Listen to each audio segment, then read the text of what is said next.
Renfrew County is larger than the province of Prince Edward Island. We cover a land mass of more than 7,400 square kilometers, and we have a population of about 107,000 people. And in between all of the land, we have 900 lakes. So it's very rural and very remote, and we have no public transportation.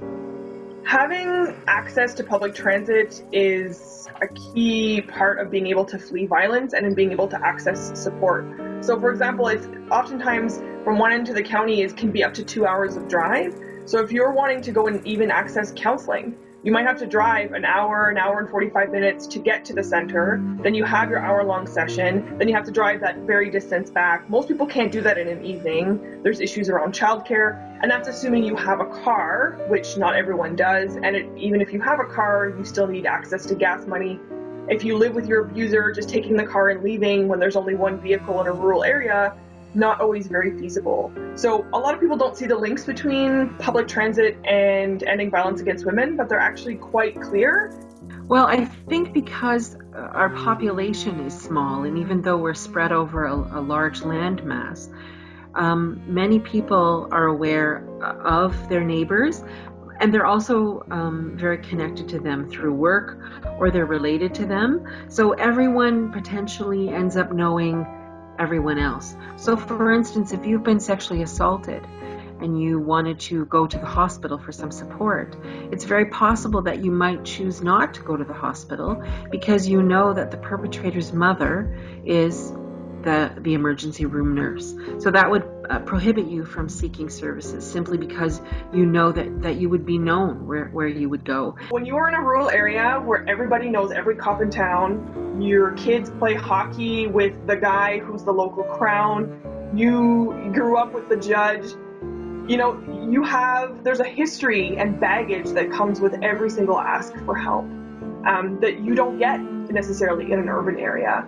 And so the fear that my business is going to be everyone's business, that people are going to gossip about me, is quite high. And I interviewed more than one woman in Renfrew County who said, people found out about what happened to me because the grapevine is quite small, and I had to quit my job because everyone was gossiping about me. Or everybody took his side because he's prominent in the community. Or, everyone's known him since kindergarten and they thought he's not that kind of person, so you're obviously lying. So those are huge barriers. There's no small thing when it comes to encouraging people to come forward and seek support. It's difficult to find private ways to connect for healing. I think that's a real challenge. And the lack of access to transportation, that you do need to have a vehicle, and then that becomes publicly identified with you, as opposed to you used a bus token and you got onto a bus and you just got off into a crowd of people. We don't have that. Everybody knows everybody else here. So that's a real huge, we're much more visible here. If you're a woman experiencing violence in your home and you are the only house for 3 kilometers on a back road that's maybe plowed 3 days after a storm, you can't underestimate how much of an impact that has on your ability to get out of that space. It's also known that there's only one women's shelter in all of Renfrew County. So even if you're able to flee, there might not necessarily be room for you. And because everybody knows everybody, if you're staying at your girlfriend's house or you're staying at your colleague's house, your partner probably knows who that person is and probably knows where that person lives. So being isolated, literally being isolated in your home, has a huge impact on your ability to flee violence. And as we saw what happened in Wilno, to remain safe long after you've left your abuser. I think most people watching this would be pretty surprised to hear that most people in Renfrew County are living in an area where cell phone reception is spotty at best. In some places, you go entire stretches of the highway where you get nothing.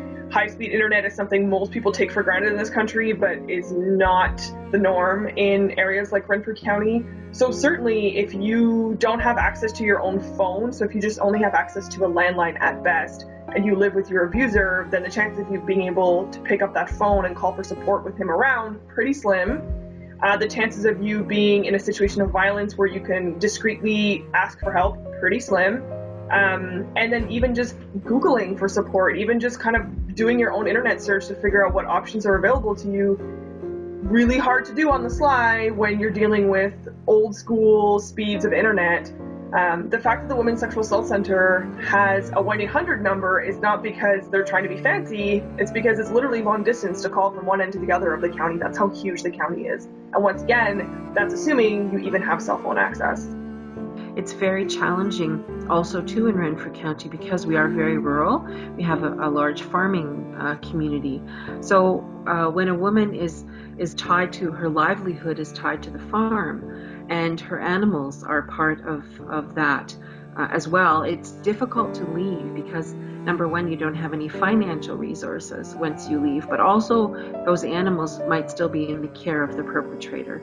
And then the woman knows very clearly, because she herself has been threatened, perhaps, and knows that the animals would be at risk for their own safety as well. So that prohibits women from leaving in bad situations of abuse and sexual abuse.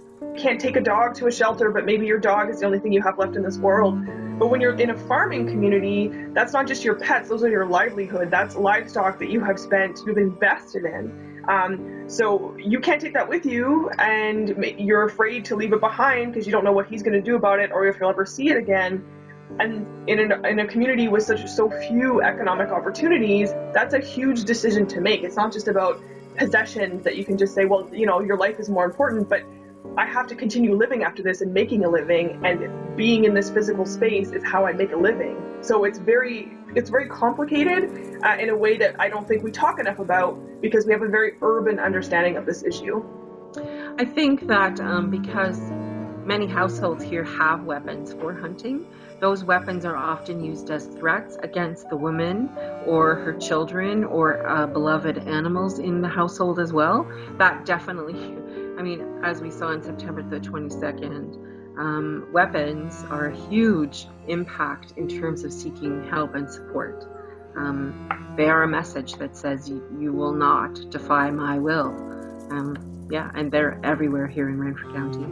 The conservative values here very much mean that women have very specific roles to play within households. That, we've heard women say to us that when I got married, people have said to me that you've made your bed, you need to lie in it. If he's abusive, well, that's just your bad luck. You need to stick with that. It goes hand in hand also with, we have very strong and large faith communities here, and there are messages around what it means to be a woman and what it means to suffer and your role within marriage and relationships and what you should tolerate. And also rural women tell us that there's very much a message to them around, you need to buck up. This is the way it is. You just need to buck up. I think the community was greatly impacted by what happened and continues to be so. There's a lot of... one of the things that I noticed, our center stands vigil at the courthouse whenever the perpetrator of the murders makes an appearance. And what we've noticed over time is that there's that public display of honking, which we're not really used to. We hold up signs that say, remember survivors, and honoring women, honoring our beloved dead. And there's a lot of support, which we haven't noticed in the past as much. And the honking comes from men and from women, which is newer. I think that this, the murders of September the 22nd have made a lot of people who don't normally walk into the world of violence against women, who turn an eye away from it because they don't want to know about it or they can't bear to look at it. That veil has come off a little bit, and I think there's people asking questions. They want to know more. They want to do something. They feel powerless about what happened. They would like to understand what did happen. And so our center, along with other organizations, is continuing to do a lot of public education around violence against women. And people are receptive, and that's a bit of a shift here.